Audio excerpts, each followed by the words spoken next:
everyone. I've never had an alarm like that for the beginning of a Community and Economic Development Committee meeting, but it is 10 o'clock, so I guess we'll go ahead and get started. I'm assuming everyone just got the COVID-19 emergency alert on their cell phones. That was fun. So good morning, this is Crystal Kennedy. Mandy, if we could, oh, you've started the recording. Thank you very much. So we're going to go ahead and open call to order the meeting of November 12th, 2020. And Mandy, if you could do roll call for us, please. We'll see who's here. Thanks. Mr. Whittleton? Ms. Kennedy? Here. Mr. Peterson? Present. Mr. Constant?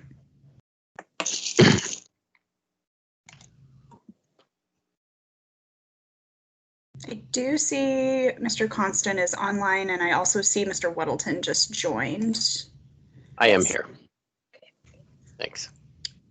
Mr. Dunbar? Ms. Salatel? Here. And then for non-members, Mr. Rivera? Mr. Perez-Verdia? Ms. Allard? Here. Ms. LaFrance? Chair, you have a quorum. All right, thank you. And I know we're joined by a lot of other staff and administration, so thank you. We have a pretty limited agenda today, but it's a big topic, one we've been really trying to get through here for a while. So the only thing really on our agenda is the updates to 10.80 on the marijuana revisions. Mandy, are you able to put that document up on the screen, or maybe Dean has it and can put it up on the screen? I'm pretty sure we all. Go ahead. I don't see Dean on just yet, so I can put up the version that I have. He has kind of been working on adding the stuff that he had previously that didn't get onto the version. So I can put up the one that I have and we can start, and then when Dean gets on, he may have a different one. Okay, great.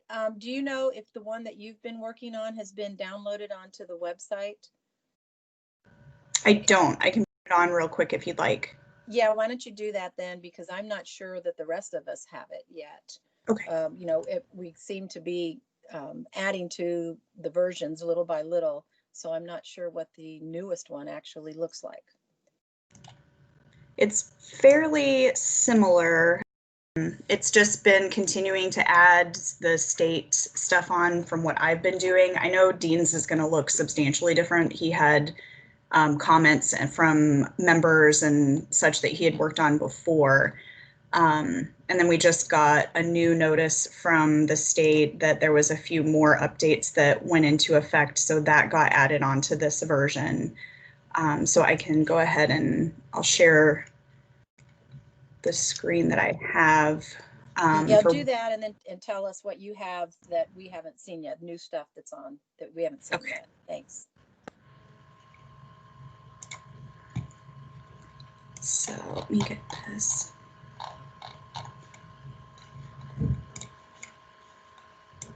Okay, and we had gotten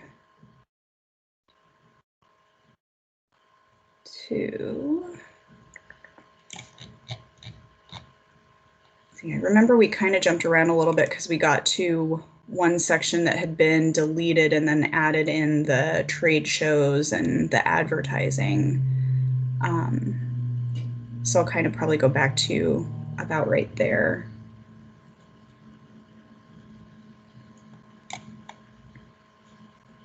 Okay, so this is a new one. And this I think Dean will need to weigh in on. I had a question for him. So let me get this posted online real quick so that the public can see it, and I'll put it on the CEDC webpage. But generally, this is a new section that was an emergency order, and they have made it permanent, but it looks to me like it's effective only until the 15th of November. So I believe they kind of extended the emergency order, but I wanted Dean to verify that. So I added it in, but it may not stay included. Okay, got it. Yeah. All right. Yeah, we do have Mr. Constant here, so just want to make sure that he's listed on the record as present. Any questions from anybody about this particular edition?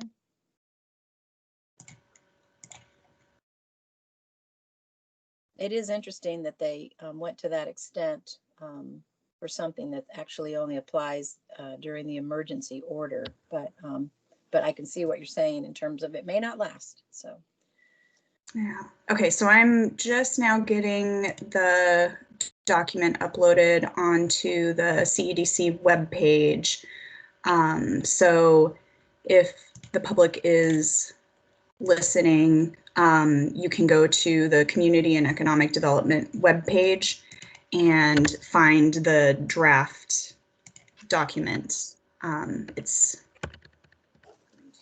putting here. okay, good. Thank you, Mandy. We have a question from Mr. Peterson. Go ahead, Mr. Peterson. Thank you, Madam Chair. And I was just saying, you know, that they're talking about possibility of a vaccine coming out by spring, maybe April. So maybe we could extend that date till maybe April 15th or May 15th or something. And if it turns out that's not the case, then we may have to extend it again at some point in the future. Just an idea. Thanks. Mr. Peterson, are you're talking specifically about this particular addition to the code? Yeah, so people using can our pick own up gate? curbside without having to go into the store. You know, make it that available for them until the pandemic's over. Wouldn't make sense? Yeah, and my understanding is it's set to sunset on the 15th, but they may extend that. It was extended once already from the emergency order, so that's a possibility that the state's going to do it. So I'm kind of watching for that too, but I flagged Dean to look at this as well, so we can leave it in and see what happens at the state level. Okay. All right, thanks. So that's the addition. Okay. Thank you, Mr. Peterson. Well, and then just, I guess, for clarification, this is about ordering online as well. So there are, I guess, portions of that too we might want to look at and consider for a long term rather than just the curbside pickup. But anyway, yeah, so we can wait and see what Mr. Gates has to say about whether or not he thinks this is going to be long-standing. So any other questions, comments on this one? Okay, thank you, Mandy. What else do we have? So this is one we went over last time. It's just updating who is required to have the handler permit. We went over this one.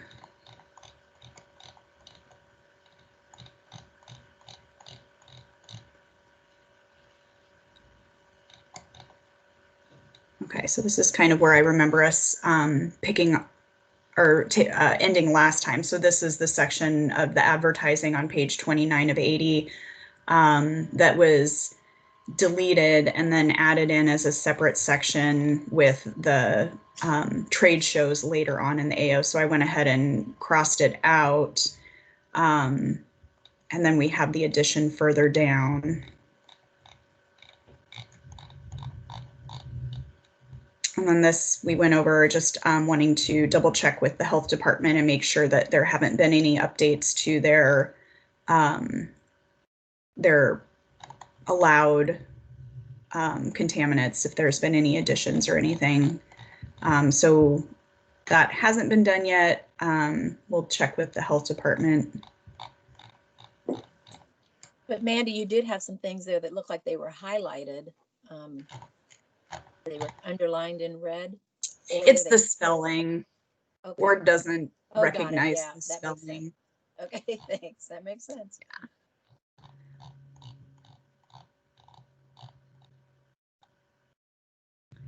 And so this is a new portion as well. This is talking about inspections. So who can do them, and kind of being more specific about what they're looking for. We have this section in our code that mimics the state statutes. And so I went ahead and added it in to be consistent. And our enforcement still goes in jointly with the state. So we both look for similar things.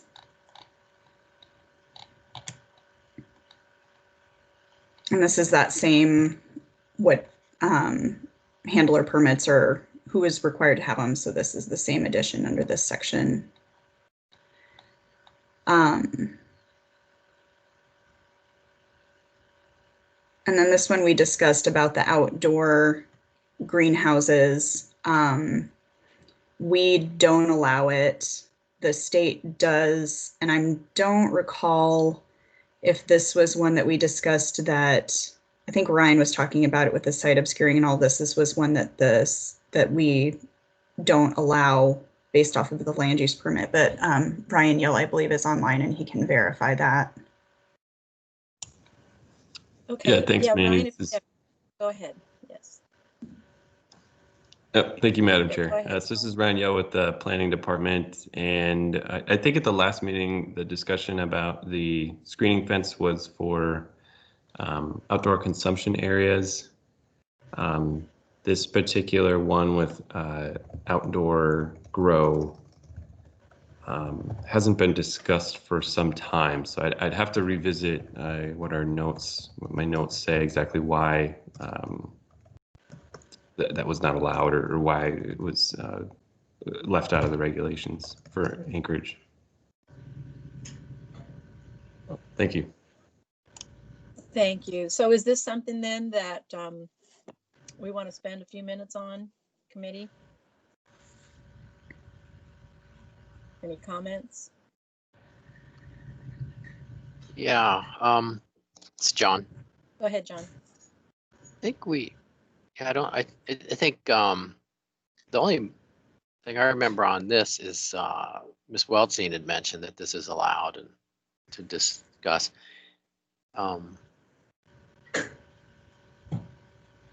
Yeah, it's interesting. So Brian or Mandy, so they're doing this in Fairbanks, or how's this working? Through the chair, I do not know of any places currently doing outdoor. I think it's pretty difficult up here to do that. But maybe Ryan knows if any outside of the Muni have started doing outdoor grows. Yeah, through the chair, the only community that I'm aware of that has successfully done an outdoor grow, I believe, is Houston. And there's as we can all imagine, there's a tremendous amount of difficulty doing outdoor grow for marijuana in Alaska. That has to do with the amount of light in the summertime, as well as the temperature. So the window of your growing season is so short up here that it just doesn't really seem viable.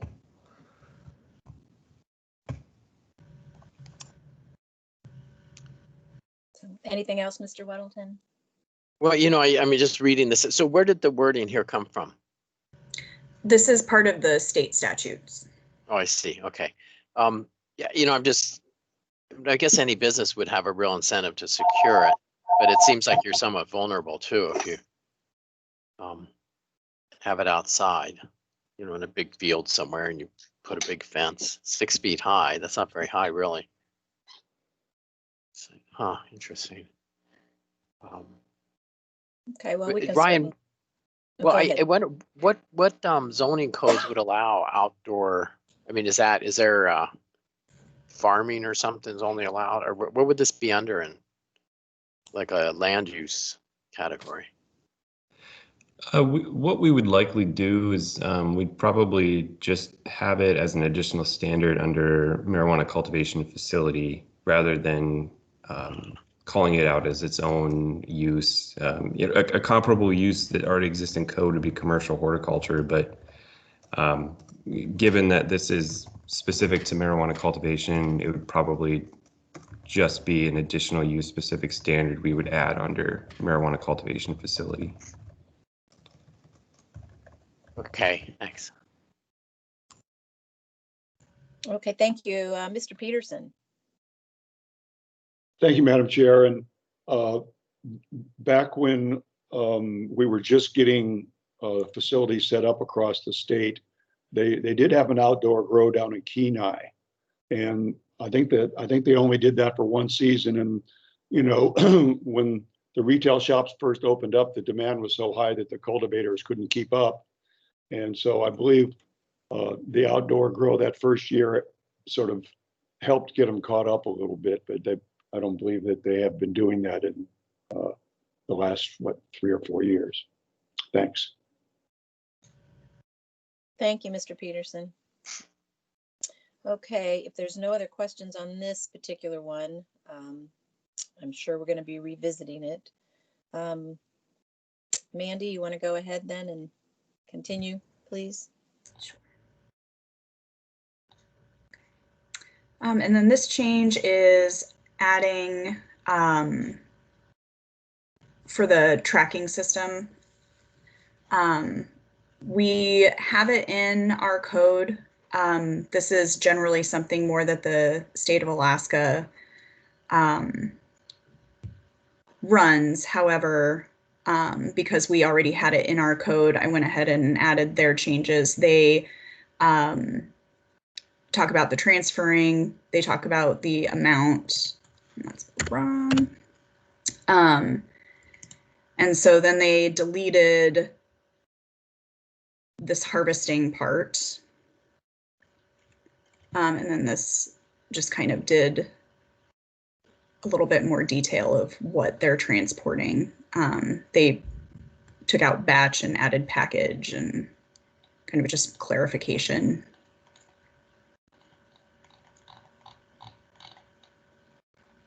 Okay, any questions on that section, committee?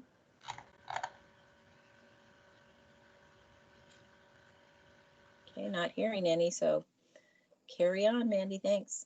Okay. And then the next section is for samples. They did some clarification of what the allowable sample is. They clarified that it's the marijuana store and not the customers.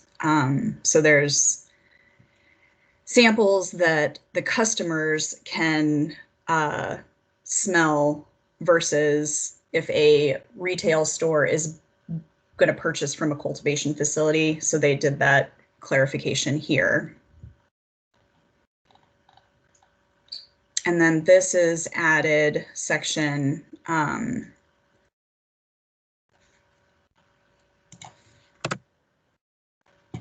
they're adding about the cultivation facility.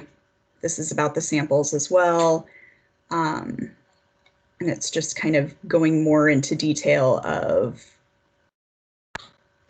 who can have the sample, what needs to be, like the handler card needs to be part of it. This is kind of the employee and the licensee directions for those samples.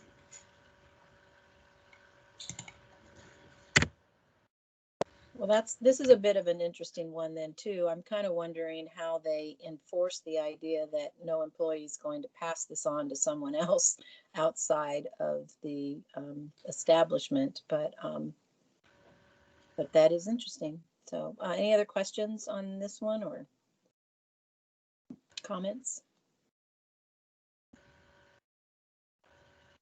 All right, keep going, Mandy.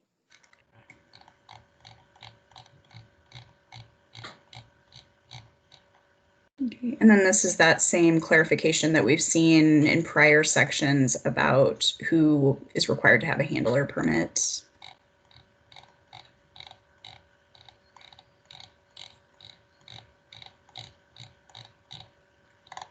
Okay, so then the next one is 1080-615, application for the testing facility.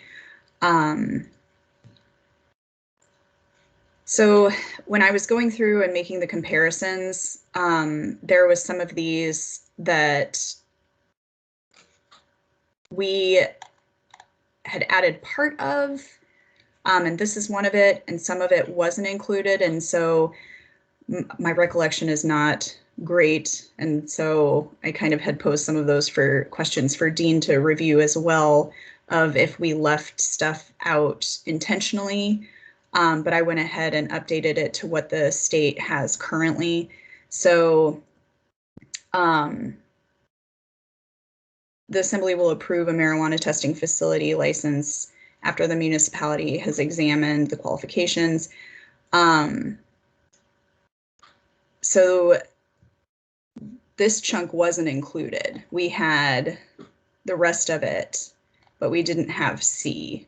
So this was something that I put in, and we can discuss if that was meant to be kept out on purpose. And then there was changes to it that went into effect in March. So right now, this is what the state has currently. Previous ones that were included, and then the updated one in March is all in this section. And this is just part of the Assembly's review of the license application. And Okay, thank you. I guess first of all, do we have other language in somewhere else in code that talks about what good laboratory practices are already? I believe the health code has more specific requirements. I'm not sure if that's the wording used. I'm not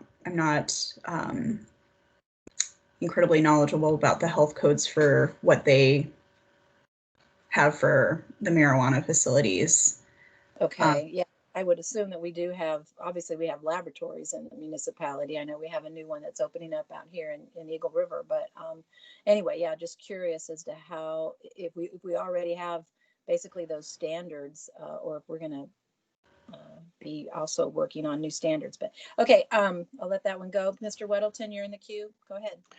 Yeah, I think on this one, the wording may need to be adjusted. Maybe I mean, it says examination and written report. The board find them generally. I mean, the board must be talking about AMCO, right? Yes. So we don't really have it in compliance. So it seems like this one might be easier just to say, get rid of most of it and say, we'll approve a marijuana licensing facility if AMCO says it's okay, you know, and we kind of trust them to do this. I mean, we're not really gonna, I mean, you know, if AMCO goes in and examines what they're doing, we need to duplicate that. You know, I don't, as like Crystal had mentioned, we don't really have a definition for good laboratory practices and so on. I mean, kind of avoid some redundancy here.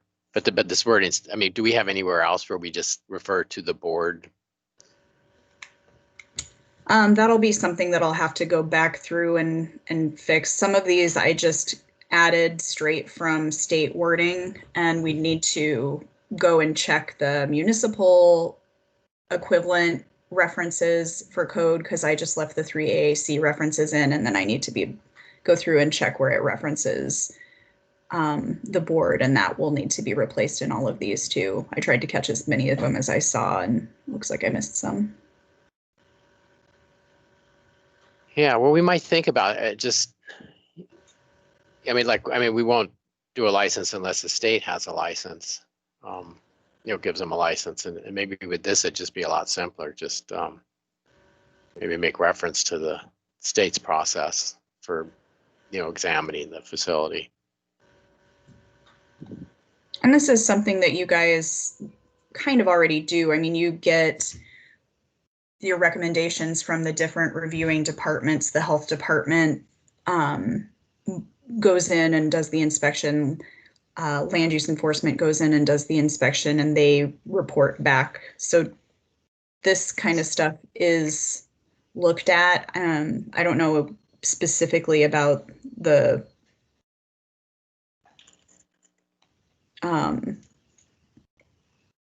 test results. I think that kind of is more for the state. And there's parts in here too that references the assembly getting reports from the testing facility. And so I don't know if that's something that the assembly wants to keep in or not. That's kind of up to your guys' discretion. So similarly to this, if it's something that you want to receive, so we can put that in the notes to discuss.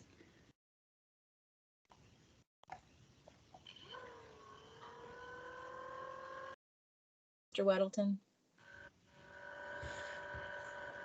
No, thanks. I think we need to review lightly now and then think about this more as we go forward. Thanks. Good, thank you. Okay, Mandy, what's next? The next section is just adding in the requirement of the marijuana handler permit. It was under each license type section, and this is from 2019. So this one they incorporated a while back. So that's adding that same handler permit requirement under testing that was under the other license types.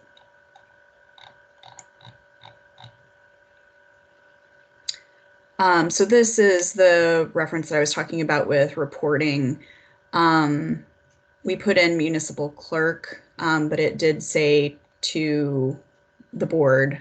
So there's a reporting requirement that 72 hours after the marijuana testing facility determines results of tested samples, they would report it to the clerk's office. This actually has been in our code, and we don't get those. They send them to AMCO. So I made a note of, is this something that we want to consider taking out?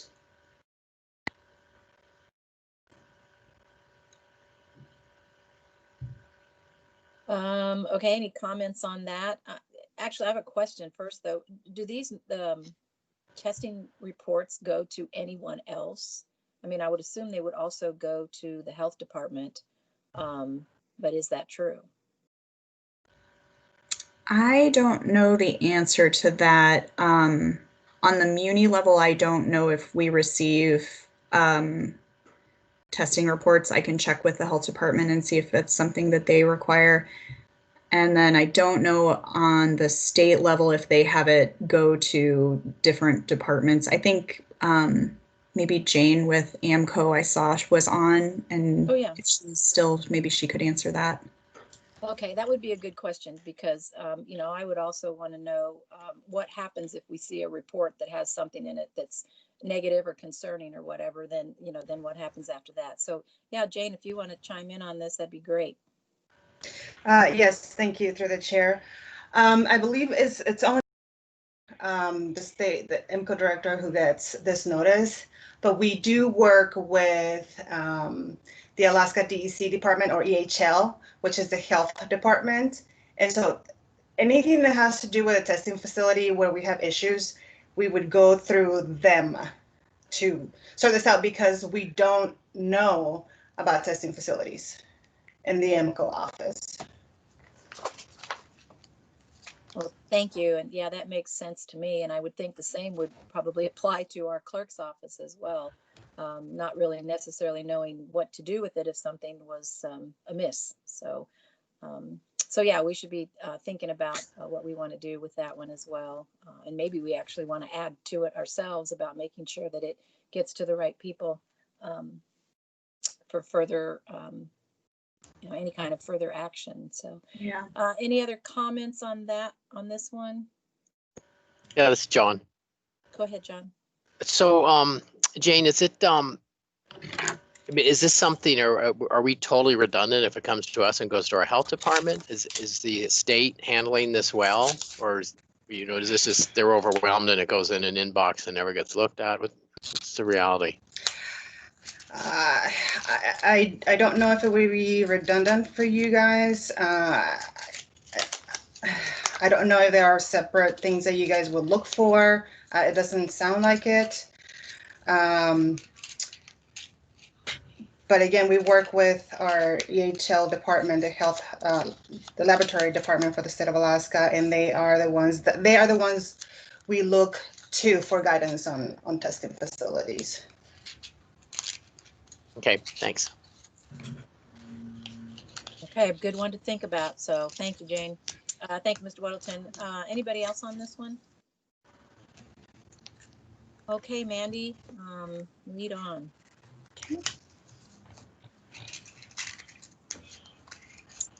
And then this is for the handler permit. Same changes. You see verifying who needs to have one. There was an added C under 1080-700. And this is having it on their person, making sure that there is a valid copy on premises for inspections. And then the next section is a new section, 1080-703 is what we added. And then this is the operations plan. So when the assembly sees the application, it's their intended operating plan.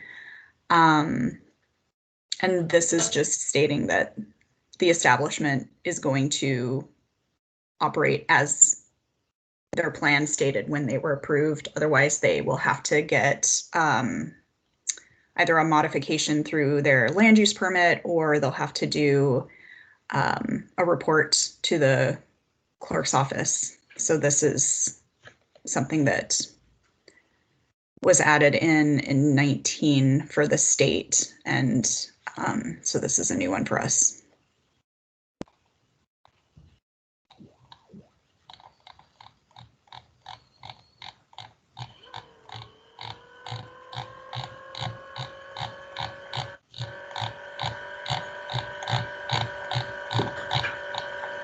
Okay, and then the next edition is on page 61 of 80. It's under the transportation, 1080-750. So there's this new G added, and this is in reference to the trade shows. So this is allowing them to transport marijuana under the trade show requirements.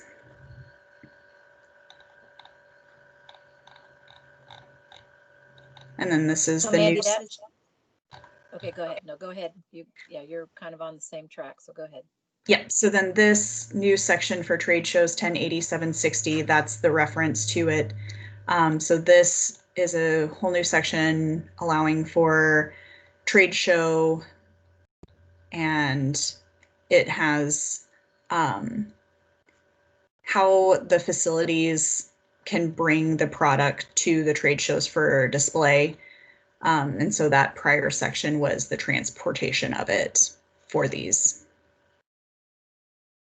Okay, so this allows a marijuana establishment to participate in any of, well, when you're talking about trade shows, are we talking about our bazaars, our Christmas bazaars, our summer festivals? I mean, there's a more specific definition to trade show? Guys, I need some clarification on that. Thanks. I did not see an addition to the definitions of trade show. And that might be a good question for Jane. My understanding is it would have to be one of the, like how one of the convention centers would do an actual trade show. It couldn't just be like Saturday market. But I don't know if I'm correct in that there wasn't a definition for it and I maybe missed it. But Jane maybe knows. Thank you. Yeah, Ms. Sawyer, you have any details on that, please? Through the chair, no, we don't have a definition of trade shows. And yeah, I think it's more of the convention kind of thing. Like there's one that wants to come up here at some point. I just got a call from them the other day. What is it called? Cannabis, from High Times Magazine, Cannabis Trade Show or something like that. But if there's no definition, I would think that anyone who would want to display their marijuana would probably fall under this. But I'm not sure. These are not very common. And we do have a permit for it in MCO. We have a permit for that. Okay, then would this in any way impact underage people attending this? Having children at an event like that? Are there any concerns? No, they wouldn't. Right, no, they wouldn't be able to have children. So I guess like a Christmas kind of thing wouldn't apply to this then. Okay, thank you. All right. Well, this will be an interesting one then to kind of make sure that we've got some clarity on, but thank you. Madam Chair, this is Pete. Go ahead, Mr. Peterson.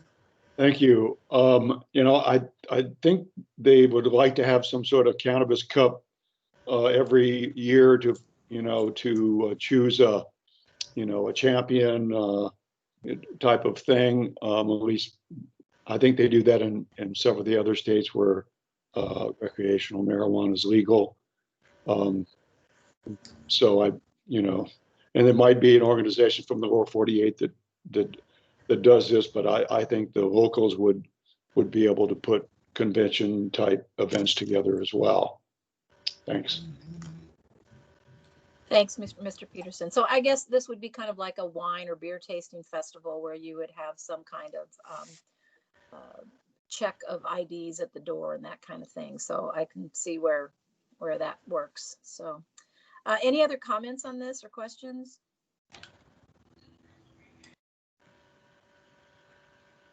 Okay, hearing none. Mandy, please go ahead. Okay. The next section is an added section. This is 1080-770. This section was only under retail establishments. So it was deleted and then put under the general requirements for all license types. So that's been moved down to cover all of the license types for the advertising and merchandise. So there wasn't any changes to this aside from just relocating it. So this is all what we had previously under retail. And then the next one, 1080-800, there was an addition to the inspection and investigation. This is about the seizure, and this is making it possible for the clerk, sworn peace officer, code enforcement, adding this allowance to seize or place an administrative hold on marijuana or product. And this is one of the ones where I said we would need to look back at our references in AMC and then replace the 3AC or add to the 3AC reference.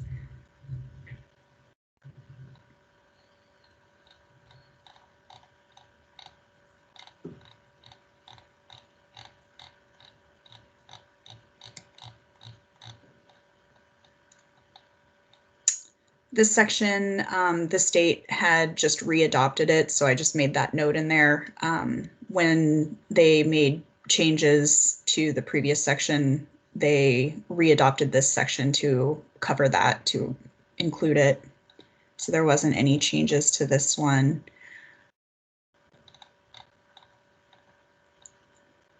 The next one is 1080-846 for appeals. There was the addition, and this is a new one that will go into effect in December. So this is one of the ones we just received that under this chapter or upholding as justified administrative hold or seizure of the product. So this is adding that addition to the appeal.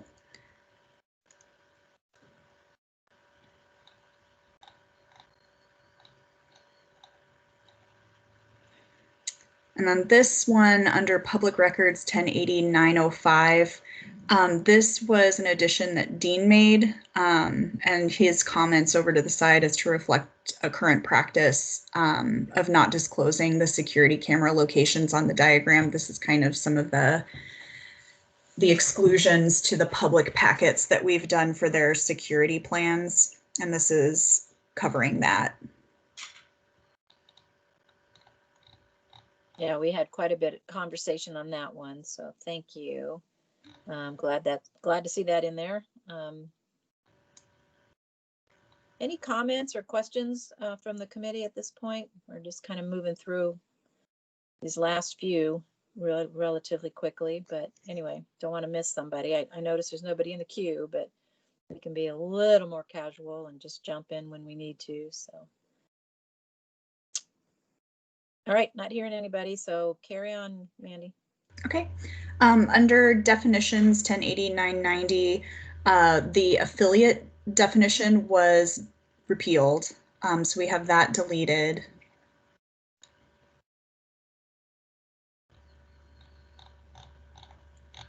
And then there was a couple of additions.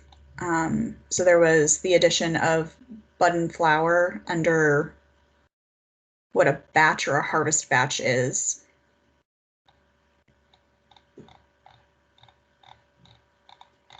And then at the end, we have a couple of new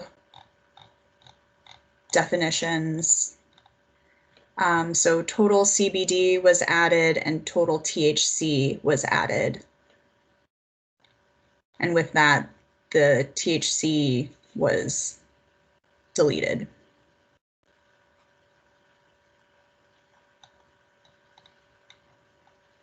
And that is. Can we go back to that affiliate change, the 1080-990? It's okay, Crystal. No, yeah, go ahead, please. Sorry. Yes. Sorry, yeah, I missed that. So, okay, affiliate. So we deleted this, and is this the state did or we did? And this and was why? a state repeal, and it was done in 2018, actually. Okay.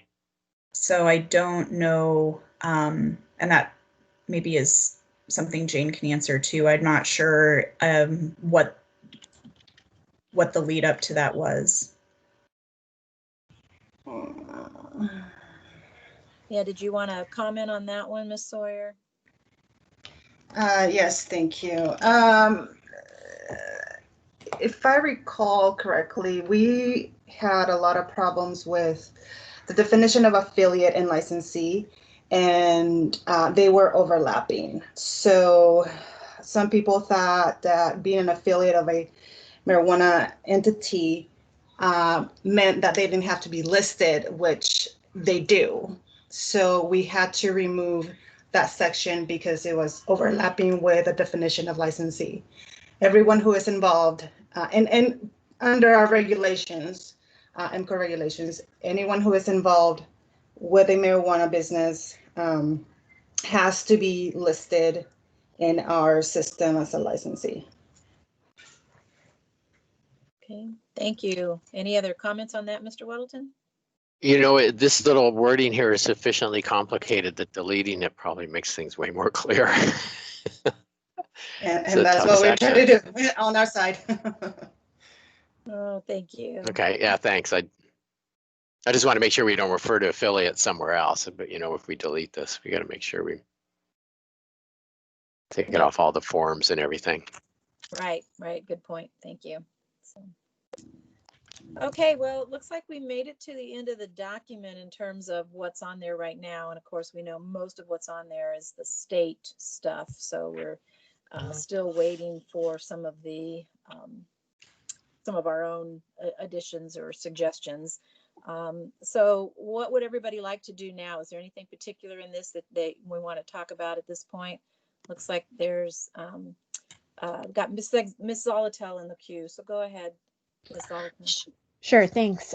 So one of the things that's not in there, and it'll probably be a new section, is winding up a business. I know that we talked about that and I've raised it a few times, so I don't know how we want to go about adding in new sections. So I just wanted to put that one out there because it would probably be multi-step. Right. No, that's good to bring up. I mean, I know there are probably at least 3 or 4 things that I think this committee, members of this committee have suggested, and we're waiting on some language so that we can kind of tweak that as we need to. But I believe that is something that Mr. Gates, I know, is working on. It's just been, kind of an overload right now on our municipal and, well, our assembly attorneys. So I know we're all waiting on that as well. As a couple of other things. So I think at this point we have what we have, and if there's anybody that wants to kind of work on some suggested language, maybe to have a good jumping off point, that might be helpful.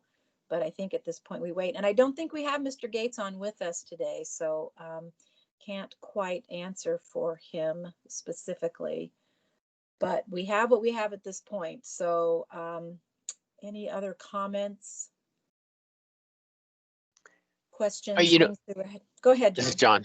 John. At the end of last meeting, we were going to look at a comparison of the state separation requirements with the municipal, and Ryan had worked on it and through an email said that he'd sent it to Dean for review. And I wonder, Ryan, is that something you could pop up on the window and we could go through it? Oh, good idea. Through the chair, sure. I can pull it up here. Perfect. Go ahead, Mr. Yao. Is Forrest here? This was a big deal with Forrest, I know. I don't see him. Okay. No.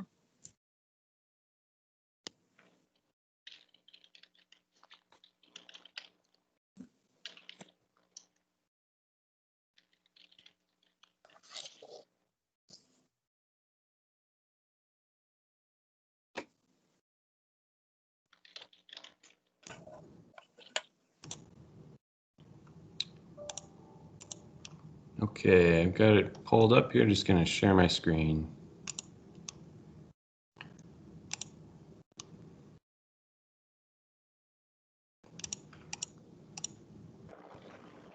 Okay.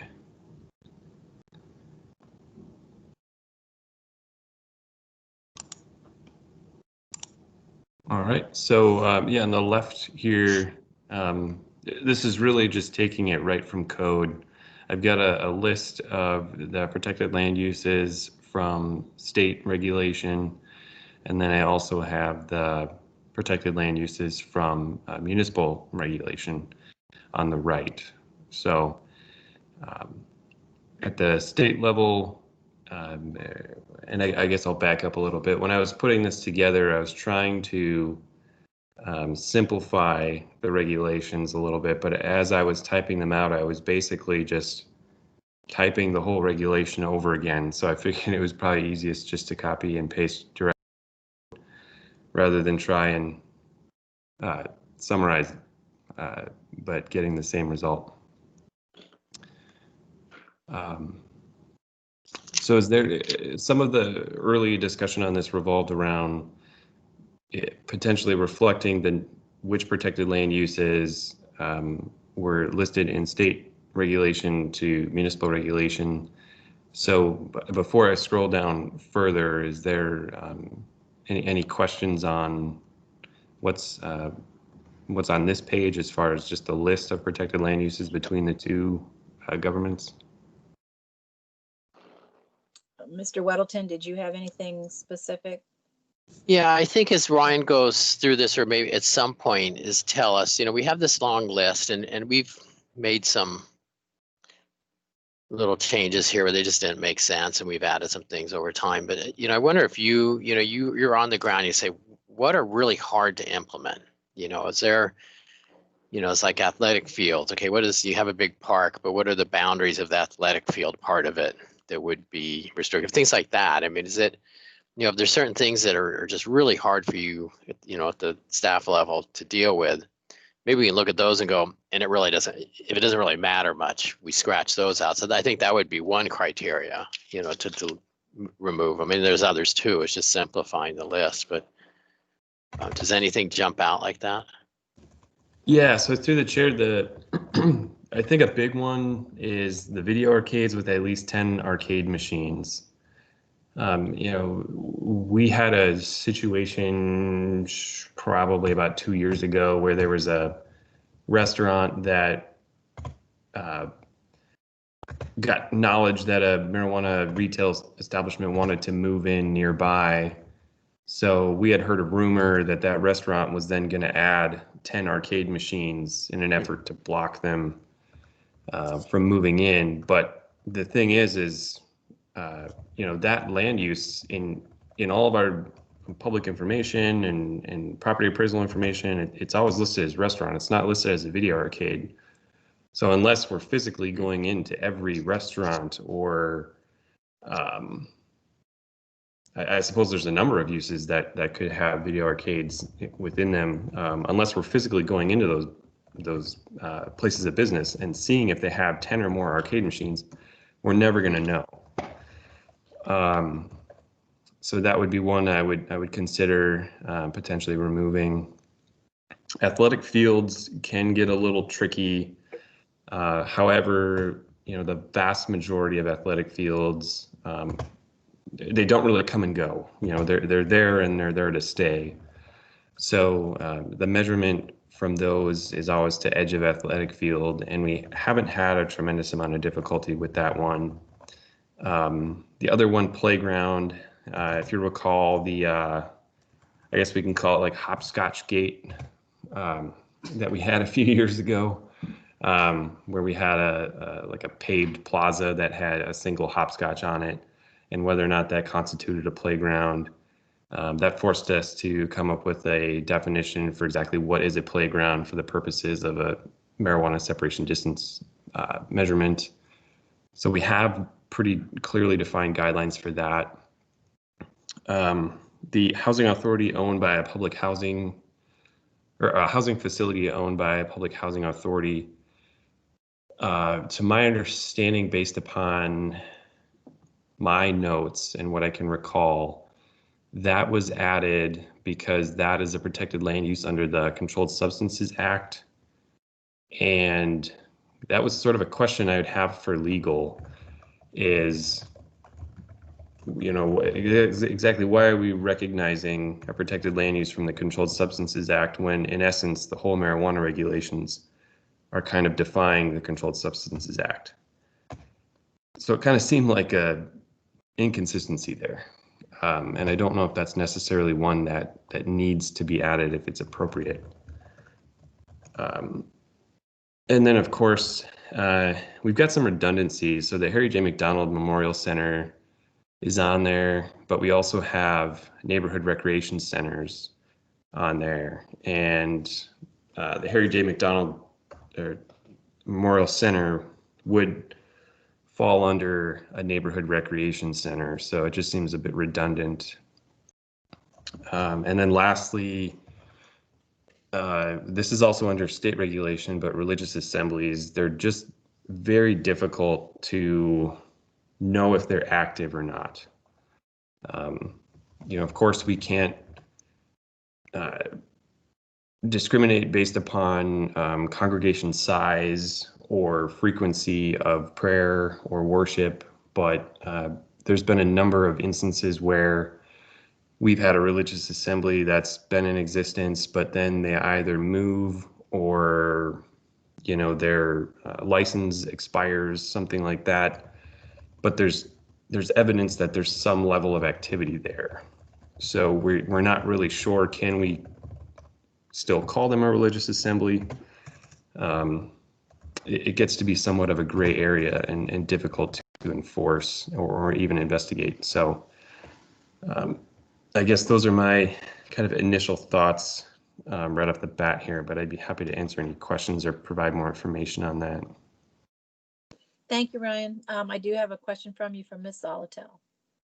Thank you. So I'm a newcomer. So why, and maybe you said I had to step out and help my daughter with some math, but why did we divert from the state listed protected land uses and include so many more? Because it seems really confusing. I could weigh in on that if you want. This is Pete. Sure, whoever. Yeah, go ahead. Yeah, go ahead. Well, when we were putting the rules and regulations together, when we had created a special marijuana committee, we were having to pass a few more amendments to get the votes we needed to pass the overall ordinance. And so to get the support from some of the Eagle River members, we added some more restrictive rules and regulations. And so that's, sort of how we got to where we are today. Thanks. And through the chair, this is Ryan Yell with the Planning Department. I can kind of piggyback Go onto ahead. that as well. It may look like we have a lot more, and we do, but part of that is just so that it's consistent with the wording and definitions within Anchorage Municipal Code. And for example, so in state regulations, it says school ground, but we can't just say school ground in our code. We have to specify what the defined use is. So that would include boarding schools, elementary, middle school, high schools. And then, in state regulation, it says recreation or youth center. We would have to then make that consistent with our code. So that falls under community centers and neighborhood recreation centers. So Okay. there is some where it is consistent. It's just that there might be some additional uses listed because we have to make it consistent with the uses defined in our code. Is it possible then to get, I love this comparison chart, but maybe highlight the ones that are Anchorage specific, that are not to bring us into conformance with our code, but were a result of the compromise or whatever it was that we've added? Sure. Yeah, that's a real easy thing to do. That'd be great. Thank you.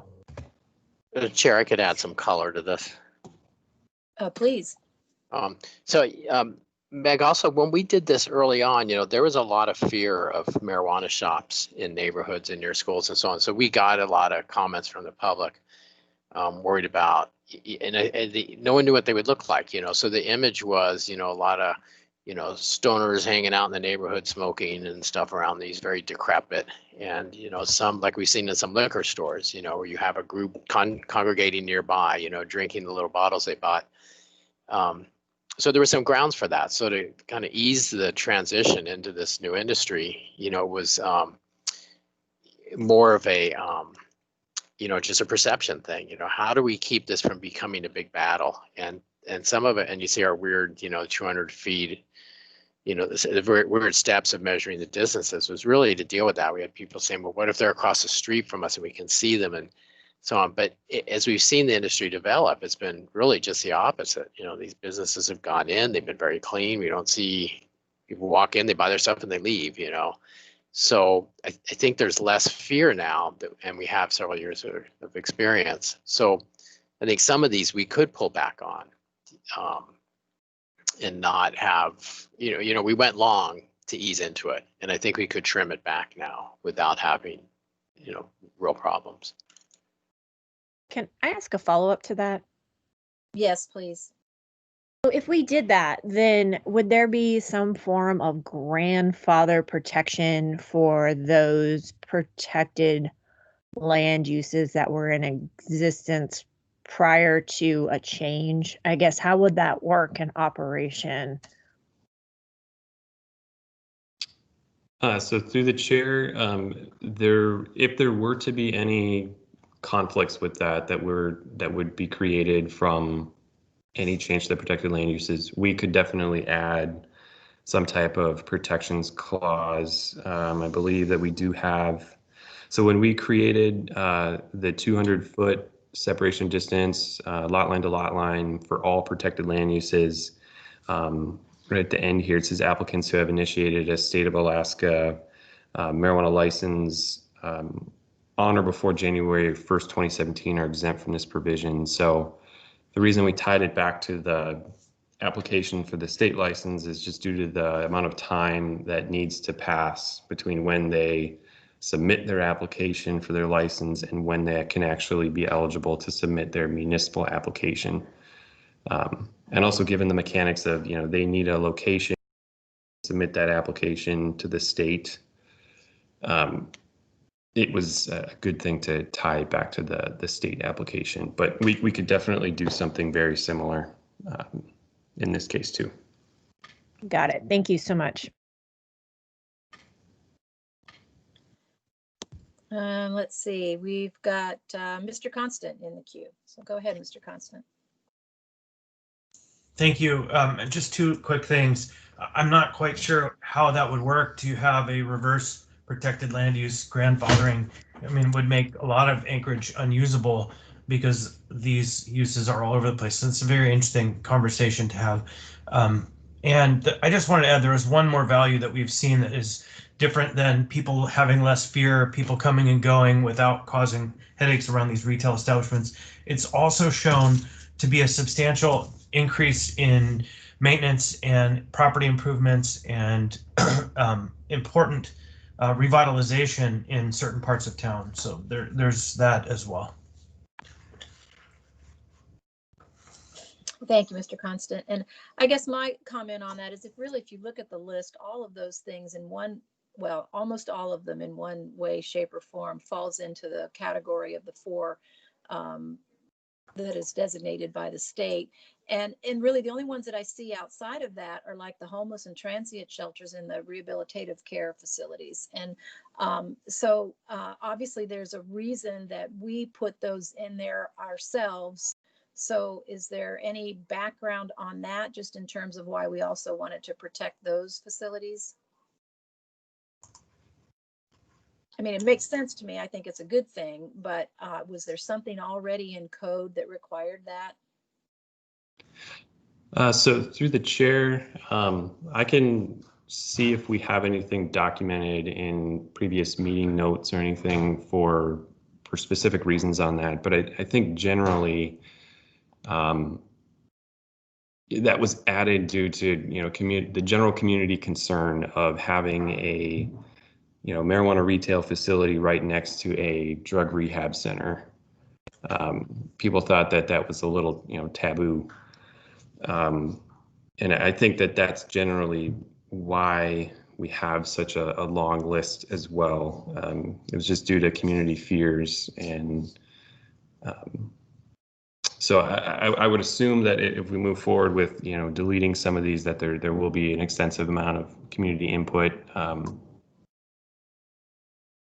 But I will agree that we definitely do need to revisit this list as well.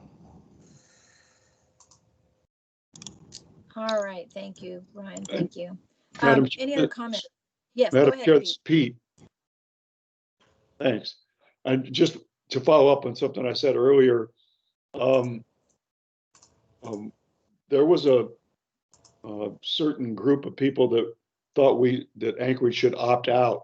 We have the ability to be in a position where we could opt out of marijuana legalization for recreational use. And so part of the reason we ended up with a little longer list was sort of a compromise to get the votes needed to opt in. And so just wanted to bring that up. Okay, great. Thank you, Mr. Peterson. So any other comments? Well, thank you. That was a helpful discussion, and obviously things that we're going to be discussing a little bit more. So I guess for purposes for the time that we have left, is there anything else that we want to look at? I don't think we have Mr. Gates with us still, so we won't have any additional comments from him. So anyone else? All right, well, I think we'll put this one then on hold until the next time, and maybe next time we'll have more information for the document as a whole and some more things that fit into it, some of the additions that we've all been kind of mentioning. So if there's no other comments from the committee, or from the administration for that matter. Thanks so much to Mandy and Ryan for their help with this. If there's no other comments, I'll just ask for audience participation. Hello, can you hear me? I can, Mr. Oh, Haberman. this works. Okay, great. First, I would like to compliment the committee and particularly the chair, the leadership, Assemblymember Wellington and Assemblymember Kennedy, for providing Microsoft Teams with this committee meeting for the public. I appreciate that very much for what you have done. It's been a long waiting, and for having that, it's much more easier for the public to connect with, hear your conversation, and see the presentations that you have before you. So I plead with you to continue that way you're doing it now with Microsoft Teams and connected with the people. And I also encourage you that all your committees do in this matter and connect with the people more appropriately. And I'm glad you've done this. And then note here, just a footnote, your when you go to your web page for this committee, there is clear identification that the public can connect with Microsoft Teams and connect there. But if you go to the public notices page, okay, as you know where they are for different meetings, there's a reference to the phone numbers, but Microsoft Teams connection is not there. So the public doesn't know that this is really available because it's not prominently displayed there, but it is displayed on your web page area for your particular committee. So you need to have it in both places. As you know, I'm more tied into what you do, so I'm more connected to see what you're doing, but realize the public is not as familiar as I am with how you operate. And so I plead with you to be consistent with your notice of the meeting and have that connection there as well as on the website. And then the last thing is that initially before the start of the meeting, you had the agenda, but not the presentation part on that website page. So, but you did have it on the Microsoft Teams and that worked very well. But you need to have it be consistent still on that website page for your presentation. And that's all I have to say. And I wish you all the best and thank you very much. All right, thank you, Mr. Haberman, and I agree. It's always a challenge to try to navigate a website. So I appreciate the update and the comments on that. Unless there's any other comments, I think we can adjourn. But I do want to say thank you, Mr. Yale, Ms. Honest, and Ms. Sawyer. Thank you for all your comments and information.